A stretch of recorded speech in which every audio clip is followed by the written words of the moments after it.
اسی کے ساتھ ساتھ ایک اہم مسئلہ جو ہم میں سے بہت سارے لوگ پوچھتے ہیں گھروں کے اندر کہ روزہ اگر رکھتے ہیں یا روزہ رکھنے کی طاقت نہیں ہے تو ہمیں کیا کرنا چاہیے۔ پہلی بات تو یہ ہے کہ روزہ نہ رکھنے کی طاقت کا ڈیفینیشن کیا ہے، شریعت نے کب اجازت دی ہے اور کب کس حالت میں کہا ہے کہ آپ روزہ نہیں رکھ سکتے، وہ ہمیں صحیح سے جان لینا ضروری ہے۔ پچھلے مسائل کے اندر میں نے اس بات کی وضاحت کی تھی کہ ہم خود سے طے نہیں کر سکتے کہ میری طبیعت جو ہے بگڑ رہی ہے۔ عام طور پر جو آج ہمارا رواج ہو گیا ہے دین سے دوری کا، اسلامی احکامات سے اپنے آپ کو بھگانے کا، وہ چھوٹے چھوٹے حوالے اور چھوٹے چھوٹے بہانے بنا کر ہم لوگ دین کے احکامات پر عمل کرنے سے اپنے آپ کو روک رہے ہیں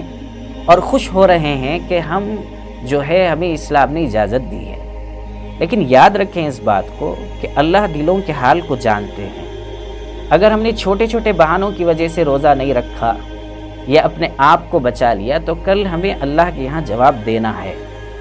اس لیے پہلے ہمیں جان لینا چاہیے کہ جن کے گھروں کے اندر جو بڑے ہوں، بیمار ہوں یا لوگ عمر رسیدہ لوگ ہوں، بڑی عمر کے لوگ ہوں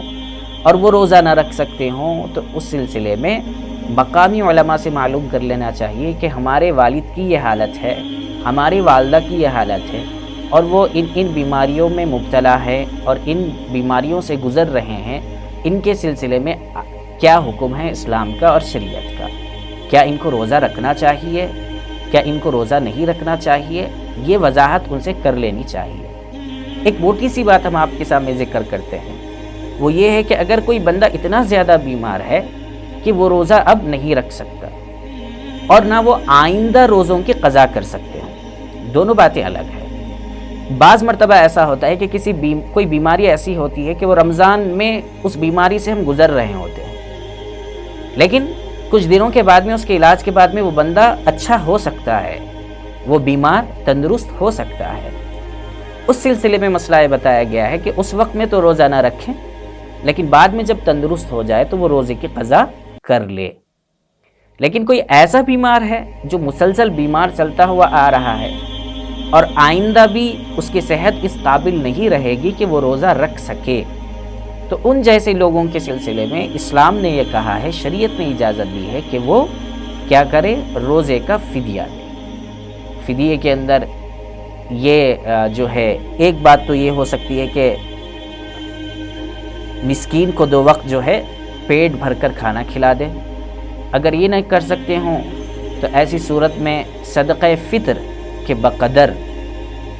چاہے اناج کی شکل میں ہو، چاہے وہ اس کی قیمت کی شکل میں ہو، کسی غریب کو دے دے۔ ہر ایک روزے کے بدلے میں ایک صدقہ فطر کے بقدر غلہ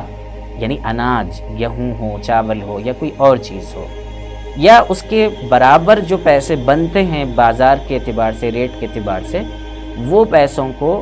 جو ہے ہمیں غریبوں میں اور مسکینوں میں دینا چاہیے۔ تو ہم سمجھتے ہیں کہ آپ نے ان چیزوں کو اچھے سے سمجھا ہوگا، اور بہت کچھ مسائل اسی سے ریلیٹڈ ہیں جو ہم ہمارے اگلی نشست کے اندر اور اگلی ویڈیو کے اندر ہم آپ کے سامنے رکھیں گے۔ السلام علیکم ورحمۃ اللہ وبرکاتہ۔